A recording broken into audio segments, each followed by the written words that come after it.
और हम जो डेमो में आपको पढ़ाए ना उतने सक्सेस पढ़ के चले जाओ। आपका अगर 7 क्वेश्चन पूछा है ना ग्रामर में तो चैलेंज के साथ बोलते हैं 5 से 6 क्वेश्चन आप सही करके आ जाएंगे।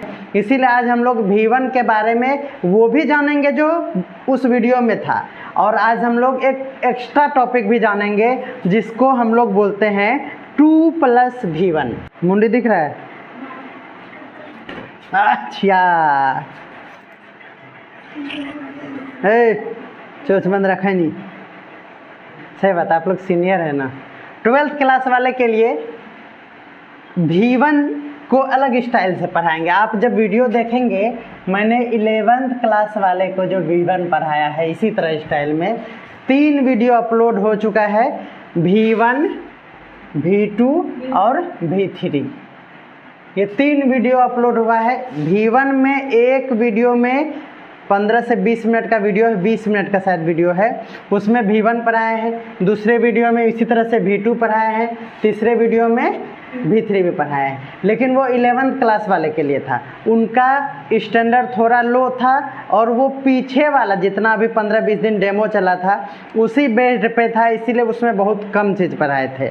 आप लोग सीनियर हैं, एग्ज़ाम के पॉइंट ऑफ व्यू से आप लोगों का सिलेबस भी थोड़ा टफ है। इसीलिए हम ये कहना चाहते हैं ना कि हम लोगों को सिर्फ अभी सिर्फ देखना चाहिए कि 12th में अगर मेरा 90+ मार्क्स आ जाए, जैसे भी आ जाए, है ना, हमको विद्वान बनना है या फिर 90+ मार्क्स चाहिए। अगर आप विद्वान बनेंगे तो आपका 50 मार्क्स आएगा, एकदम श्योर शॉट रहो। अगर आपको विद्वान बनाएंगे ना, what is grammar, what is subject का डेफिनेशन लिखाएंगे ना हिच वाच करके, तो आप विद्वान बनेंगे। लेकिन मार्क्स आएगा कितना? और हम जो डेमो में आपको पढ़ाए ना उतने सक्सेस पढ़ के चले जाओ। आपका अगर 7 क्वेश्चन पूछा है ना ग्रामर में तो चैलेंज के साथ बोलते हैं 5 से 6 क्वेश्चन आप सही करके आ जाएंगे। तो मेरा पढ़ाने का बिल्कुल अलग अंदाज है। जैसे अभी हम जो V1 पढ़ाएंगे ना, आपको इसका चैप्टर का नाम बाद में बता देंगे आपको क्या है, लेकिन अभी देखिए किस स्टाइल से हम लोग पढ़ते हैं।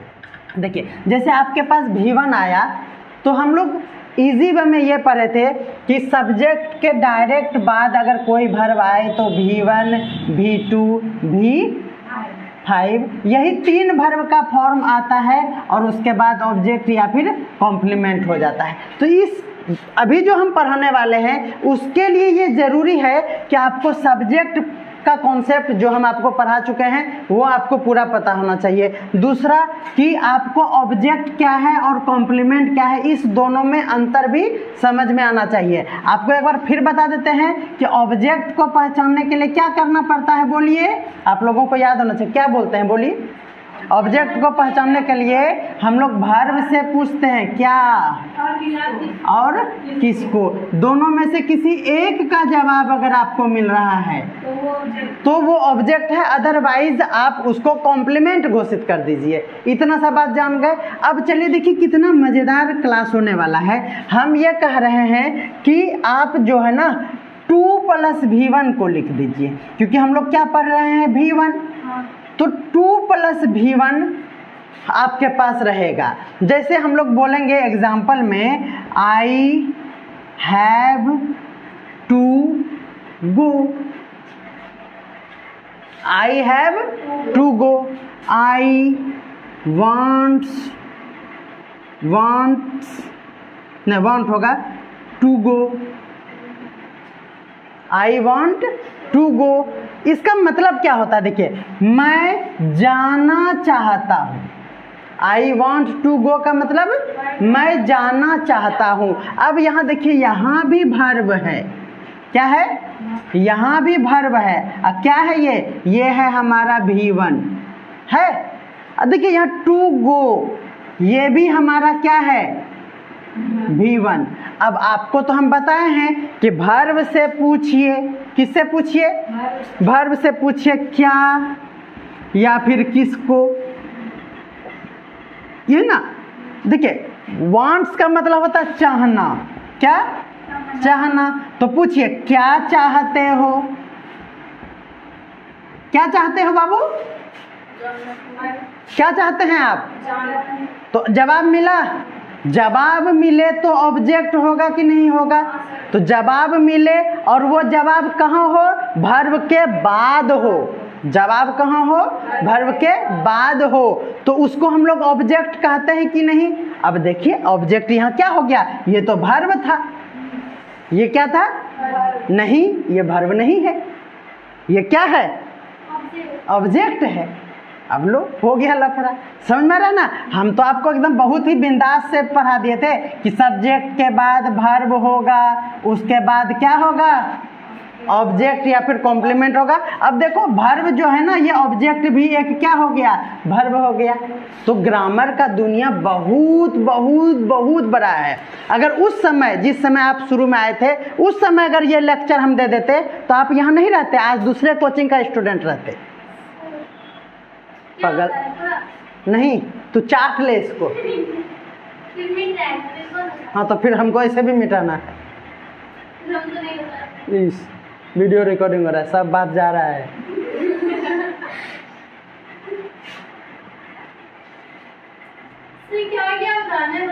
हे देवी, आप V1 लिखिए, उसके बाद इसी तरह से एरो दीजिएगा, उसके बाद ये ठू उतारिएगा, ठीक है ना? उसके बाद ये लिखना है, ये मेन क्या है? ये, ठीक है? इसके बाद आप यहाँ आ जाइएगा, उसके बाद इसके बाद ये लिखिएगा और इसके बाद ये लिखिएगा। ये तो नहीं भी लिखेगा तो चल जाएगा, क्योंकि ये तो क्या था, हम पहले वाला ही उदाहरण दिए थे। ये बात हो गया। अब ये क्या और किसको में ये नहीं लिखिएगा अलग से स्टार लगा के, तो आप फेयर कॉपी में लिपापोती मत कीजिए, है ना? दिमाग में घुसाइए, वही भावनाओं को समझो। लफ्जों में कुछ भी नहीं रखा है, बेवकूफ बच्चा। 2+V1 के बारे में जो अभी हम जाने, अब इसके दुनिया में थोड़ा सा गोता लगाते हैं। देखिए इसका दुनिया कैसा है। इसका नाम है इन्फिनिटिव। क्या बोलते हैं इसको? इन्फिनिटिव। रट लीजिए, हिंदी से कोई मतलब नहीं है। आप ना ही हिंदी का भी सुने थे और ना ही इंग्लिश का भी सुने थे। अब हम सुना रहे हैं कि अगर 2+V1 आए तो उसको क्या कहना? या फिर अगर वर्ब या कोई भी चीज के बाद फिर से कोई वर्ब आए, यानी डबल रिपीटिशन ऑफ वर्ब हो, जो जनरल रूल को नहीं मानता है, तो भी वो इन्फिनिटिव होता है। उसको बोलते हैं हम लोग इन्फिनिटिव विदाउट टू। क्या बोलते हैं? बिना टू वाला इन्फिनिटिव। हम आपको सिंपली समझाना चाह रहे हैं। V1 तो आप जानते ही हैं, V1 के बारे में पूरा टेंस पढ़ लिए, कोई दिक्कत है? V1 का बहुत जगह यूज भी कर लिए। अब हम एक बात थोड़ा सा आपके दिमाग में डालना चाहते हैं कि आपको पढ़ना है 2+V1। हम कह रहे हैं कि बाबू 2+V1 को क्या कहते हैं? इन्फिनिटिव। लेकिन आप क्या 2+V1 को ही इन्फिनिटिव कहेंगे? हम बोलेंगे ना, ऐसा ना कहियो। क्या कहियो? अगर वो 2 ना भी आए तो भी वो इन्फिनिटिव हो जाएगा, लेकिन उसका नाम है इन्फिनिटिव विदाउट टू। विदाउट क्या मतलब है? के बिना। हाँ, क्या होता है? ठीक है, तो बिना टू का भी इन्फिनिटिव आता है, जिसको हम लोग बेयर इन्फिनिटिव कहते हैं। क्या कहते हैं? थोड़ा सा रट्टा मारना पड़ेगा। इसको क्या कहते हैं? देखिए इन्फिनिटिव, यानी इन्फिनिटिव का 2 टाइप है। अब सीधा बात समझ में आ रहा है? इन्फिनिटिव 2 टाइप होता है। एक होता है 2+V1, ठीक है, 2+V1, और एक सिंपली क्या होता है? V1। और आज का टॉपिक भी है V1, तो दोनों बात आ रहा है कि नहीं? यानी आज की क्लास में हम दूसरा कुछ भी नहीं जानेंगे, सिर्फ और सिर्फ V1 ही जानेंगे। बोलिए। आप जो बोले कि जब 2 बार वर्ब आएगा तब उसको 2 वर्ब नहीं, हम बोले इस तरह का हजारों बार जो अलग अलग मूड में आएगा वो। हाँ, जब लेकिन सिर्फ V1 आएगा, जैसे subject plus V1 plus object है, तो वो भी इन्फिनिटिव हो। जब मेरा पूरा क्लास खत्म हो जाएगा, उसके बाद आपका कोई भी क्वेश्चन नहीं बचेगा। यही तो है मॉडर्न वे ऑफ लर्निंग। आप बीच में क्वेश्चन पूछेंगे तो हम मेरा क्लास का जो शैली है ना, वो शैली नाले में चला जाएगा। आप बोलेंगे, अब देखो आप बोले थे इसीलिए तो इस जगह सेंटेंस लिखना पड़ गया। फिर आपका फेयर कॉपी ना, फेयर कॉपी नहीं, खिचड़ी कॉपी हो जाएगा। ठीक है ना? ठीक है। तो आपको हम सिंपली कहना चाह रहे हैं कि आप लिखेंगे ये दो टाइप का इन्फिनेटिव होता है, एक होता है सिंपल वाला इन्फिनेटिव, एक होता है बेयर इन्फिनेटिव। बेयर इन्फिनेटिव मतलब सिर्फ और सिर्फ V1 और इन्फिनेटिव का मतलब 2 + V1। इतना ही बात आज जानिए, कोई दिक्कत है? चलिए इसको मिटा दें। चलिए अब आपका कहना था ना कि सर क्या बोल रहे थे कि सर सिर्फ और सिर्फ V1 के बाद ही आएगा, क्या होगा ये पूरा। तो लिखिए infinitive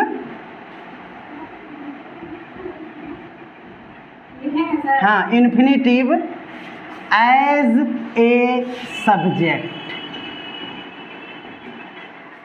infinitive as a subject यानी इन्फिनेटिव जो है ना एक सब्जेक्ट भी है, यानी इन्फिनेटिव का यूज सब्जेक्ट के जैसा भी होता है। जैसे to walk is a good exercise.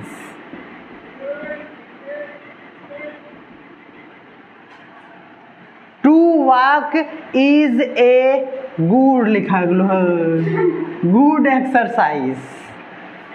कोई दिक्कत है? अब देखिए यहाँ पे आप कहेंगे कि सर ये तो वर्ब है, ये क्या है? V1 है। आप कहेंगे कि सर ये तो प्रलय आ गया, वर्ब तो आप बोले थे सब्जेक्ट के बाद होता है, यहाँ देखो मुंह उठा के पहले आ गया।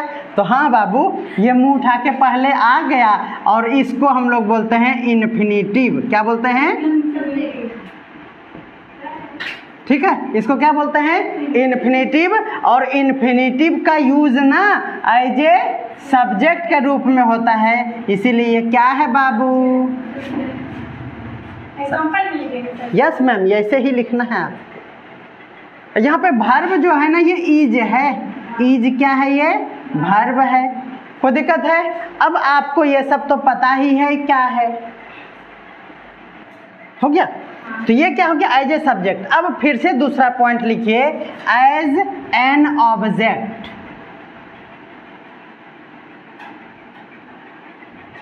यानी इन्फिनेटिव का यूज जो होता है ना वो ऑब्जेक्ट के रूप में भी होता है। देखिए अभी ऑब्जेक्ट के रूप में कैसे होगा, नोट कर लिए होंगे। चलिए एग्जाम्पल से ही समझ में आ जाएगा। जैसे अभी जस्ट दिए उसी को पहले देख लेते हैं। He wants to go. देखो आसानी से समझिए, ठीक है। ही क्या है? सब्जेक्ट। ये क्या है हमारा? V5 है। कोई दिक्कत है? टू क्या है? तो ये टू के बारे में भी जान जाइए, ये प्रीपोजिशन होता है, पहले भी पढ़ाए हैं। ये क्या है? प्रीपोजिशन। लेकिन हम लोग पूरे को जानेंगे ना, अभी हम लोग का टॉपिक चल रहा है 2 + V1 है ना। तो 2 के बाद गो क्या है हमारा? V1 है ना, यानी 2 + V1 आया है। अब ये क्या है बोलो? ये इन्फिनेटिव है कि नहीं है? और इन्फिनेटिव अब ये ऑब्जेक्ट है या नहीं है ये चेक करेंगे। तो वांट्स मतलब क्या चाहते हो, अभी जस्ट एक्सप्लेन कर चुके हैं। क्या चाहते हो? तो टू गो यानी जाना है ना, यानी वह जाना चाहती है। इसका हिंदी भी लिख लीजिए, वह जाना चाहती। हम नहीं लिखेंगे, आप लिख लीजिए। वही वह भावनाओं को समझो, अभी लड़का लड़की में आप कंफ्यूजन करवा दिए। वह जाना चाहता है। कोई दिक्कत है? चलिए जल्दी से इसको नोट कीजिए।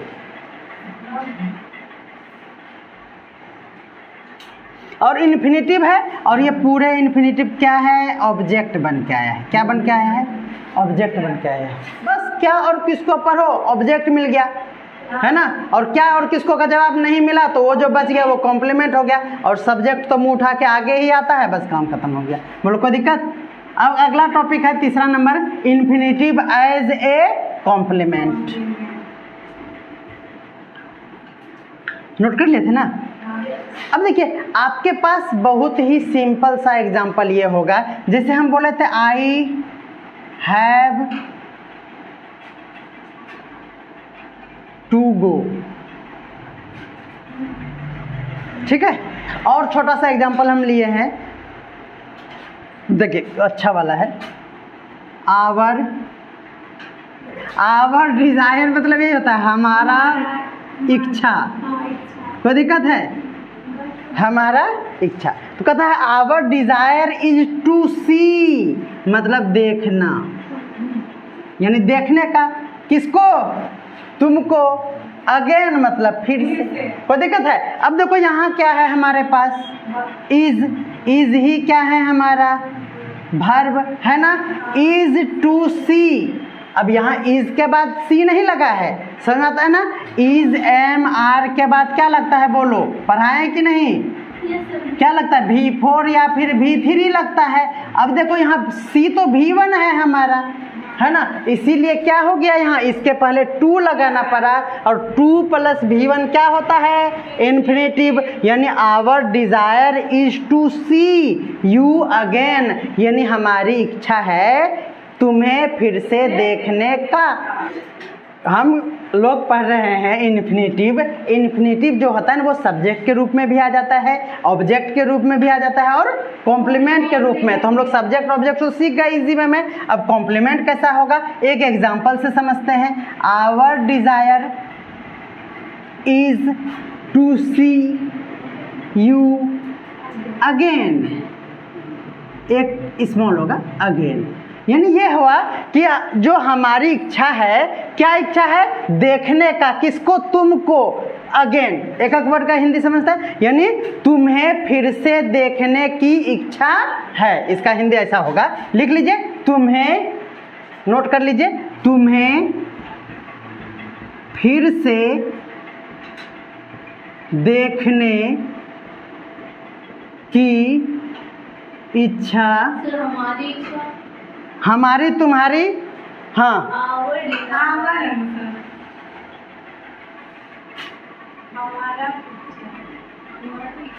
ठीक है, हो गया, कोई दिक्कत है? अब इस हिंदी को आप जैसे तैसे बोलिए, बिहारी भाषा में, अंग्रेजी भाषा में, जैसे बोलना है बोलिए, ठीक है ना? हम इंग्लिश पढ़ा रहे हैं, इंग्लिश पे फोकस कीजिए। अब यहाँ पे आवर डिजायर क्या है हमारा? ये है सब्जेक्ट, क्या है ये?